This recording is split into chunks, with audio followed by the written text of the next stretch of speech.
Alors, bienvenue. Nous sommes très, très heureux de faire ce deuxième Inspire and Connect. Alors, pourquoi est-ce qu'on a pris un anglicisme? Parce que c'est un événement qui va faire le tour de l'Afrique et qui ira aussi en Afrique anglophone l'année prochaine. On a commencé à Abidjan il y a 2 ans, très, très grand succès, dont tout le monde se souvient. C'est des événements qui, en général, laissent une trace, un peu comme trace de ski dans la poudreuse, longtemps après. Et puis aujourd'hui, on est très content d'être avec toute la communauté entrepreneuriale marocaine, française au Maroc, française qui s'intéresse au Maroc, africaine qui s'intéresse au Maroc, puisque le Maroc est évidemment plateforme fondamentale pour l'Afrique subsaharienne. Alors, je me suis dit ce matin, je me suis réaperçu ce matin qu'en fait, du plus loin que je me projette dans ma propre vie professionnelle, il y a du Maroc. Et c'est tout à fait frappant. Moi, j'ai commencé comme patron de Wanadoo et j'avais lancé Wanadoo au Maroc. Mohamed s'en souviendra. Et puis ensuite, moi, je suis allé chez Capgemini. Capgemini, j'ai lancé Capgemini à Casablanca, à Casa Shore. Et puis ensuite, la BPI. On a créé la BPI en janvier 2013. On a lancé un plan Afrique en peut-être 6 mois plus tard. Et on a signé avec Attijari Wafa un accord de partenariat 6 autres petits mois plus tard, hein, donc en 2014, tout de suite. Et on a commencé à développer toutes nos actions, qui étaient des actions notamment de financement de fonds d'investissement ici, basés au Maroc, que ce soit Méditerranéa, SPE, tous ceux qui ont des bureaux et que vous connaissez, Amétis.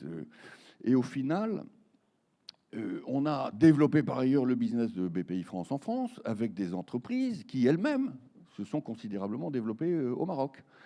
Et je disais ce matin à la télévision que j'étais moi-même membre de 2 conseils, et seulement 2, d'administration de grandes entreprises françaises, toutes les 2 très, très exposées au Maroc, puisque c'est Stellantis, bon, qui est à Tanger, et puis c'est ST Micro qui est à Bouscoura. En fait, le Maroc est partout. Le Maroc est partout dans la BPI. J'avais envie de vous le dire. Ce qui est évidemment, preuve de l'importance du Maroc en termes de business, mais c'est aussi une preuve d'amour, on va le dire comme ça. Hein, c'est que on a partout dans nos opérations, alors je pourrais décliner, hein, le financement de l'innovation, la création d'entreprises, dans les quartiers français, des banlieues françaises où on finance quantité de franco-marocains, le Pass Africa dont on parle ici, dans lequel il y a quantité de maroco-français, on va les appeler comme ça. Hein. Le Maroc a ses empreintes digitales partout dans la BPI. Voilà, je voulais que vous le sachiez et que ça vous permette de comprendre pourquoi on avait envie de faire cet événement aujourd'hui, dont je vais décrire un tout petit peu la philosophie. Hein. Pourquoi est-ce qu'on fait ces... Alors en France, on en fait des événements comme ça, on en fait énormément. Hein. On en fait un très gros en particulier tous les ans en octobre qui s'appelle le Big, et vous êtes tous, certains d'entre vous sont probablement déjà venus, hein, et vous êtes tous absolument conviés. On fait ces événements parce qu'on est convaincu que le business, ça part de là. Après, ça vient là. Hein. Le business, les entrepreneurs, c'est un grain de folie et un tableau Excel dans la tête. Sauf que le grain de folie, ça s'entretient aussi. C'est contagieux. Et donc, il faut des moments qui sont des moments de foule d'entrepreneurs. Et c'est très, très important. Quand on fait notre événement d'octobre, on a 50 000 entrepreneurs dans un stade. À la fin de la journée, ils se retournent, ils se demandent ce qui s'est passé. Et ils marchent sur l'eau pendant 2 mois. Et comme par hasard, le nombre de projets qui arrivent, et d'idées, et d'audace, eh bien, est démultiplié. Et c'est ça qu'on voudrait aujourd'hui.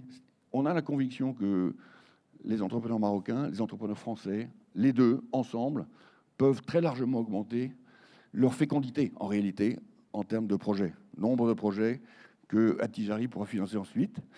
Accessoirement, BPI France avec vous, pour ce qui est des entrepreneurs français, ou des partenariats entre les deux. Et que tout ça, ça part d'abord du cœur. Toujours du cœur. Hein. Raison d'ailleurs pour laquelle BPI France fait maintenant beaucoup plus que du business de banque.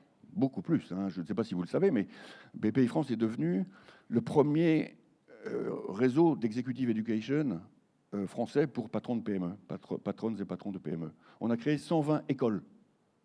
Et parmi les écoles, il y a une école franco-africaine dans laquelle on met 20 PME françaises, 20 PME africaines. Ce sont des promos qui durent entre 1 an et 2 ans, avec des programmes de beaucoup de consultants hein, qui viennent travailler dans l'entreprise, et puis des missions communes à l'international, et puis du retour sur les bancs d'école, etc. Et on annonce aujourd'hui la 2e promotion de l'accélérateur franco-africain. La première a très très bien marché, les gens sont enchantés. Et je me suis permis de dire là aussi ce matin sur Medi TV qu'après tout, pourquoi pas faire un accélérateur franco-marocain? Vous voyez, on met 15 PME françaises, 15 PME marocaines, et on les fait bosser ensemble pendant 1 an, 2 ans. Inévitablement, ils deviennent copains-copines. Hein. Et ensuite, c'est durable. C'est durable, ce sont des graines qui sont plantées pour longtemps. Et on peut développer. C'est encore plus facile avec le Maroc qu'avec d'autres pays. La semaine dernière, j'ai été invité à être parrain de 2 promotions d'écoles de commerce. C'était l'ESSEC, c'était à la Philharmonie de Paris, c'était magnifique. Et puis, c'était l'EM Lyon. Donc, c'était dans le grand centre de conférence de l'EM Lyon. Et donc, on voit défiler tous les étudiants, les uns après les autres.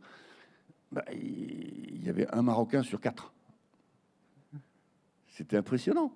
C'est-à-dire que vous aviez, chaque étudiant arrivait avec sa toque, son machin, son écharpe, recevait son diplôme.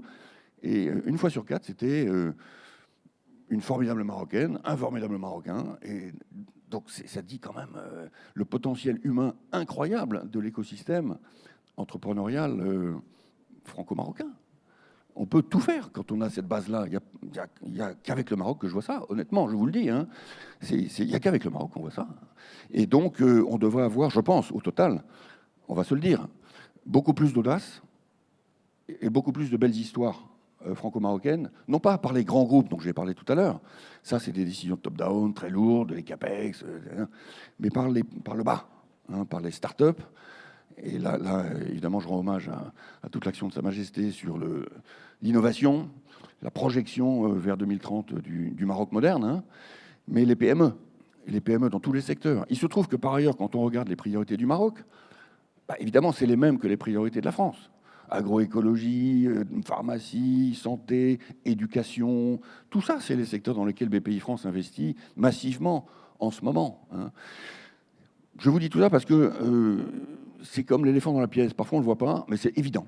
Donc, il y a une évidence maroco-française et franco-marocaine dans la matière qui est, je pense, extraordinairement inspirante. Donc, les entrepreneurs qui sont ici, et les apprentis entrepreneurs qui sont dans cette salle, parce que je pense qu'il y en a beaucoup, c'est toujours pareil, moi je leur dis, soyez plus ambitieux, tout le monde sera là à vos côtés, et les apprentis entrepreneurs, je leur dis, n'ayez pas peur, allez-y, n'ayez pas peur. Et on va se le dire aussi, ni la France, ni le Maroc ne sont encore au niveau d'audace des Américains. Donc on a des progrès à faire, on a encore des petites peurs, on a encore des préférences aussi sociales, le diplôme, la grande entreprise. Non, il faut créer des PME, il faut créer des startups, il faut naviguer sa propre vie, aller chercher sa liberté, comme eux. C'est le rôle de BPI-France en France. Et je peux vous dire qu'en 10 ans, on a fait progresser le pays massivement en la matière. Le pourcentage des jeunes qui veulent créer des boîtes maintenant est incroyable, 30-35%, parfois plus. Ce n'était pas du tout le cas il y a 10 ans. Et donc, c'est le chemin que je propose aux Franco-Marocains, aux Français, aux Marocains, etc. Vous m'avez compris.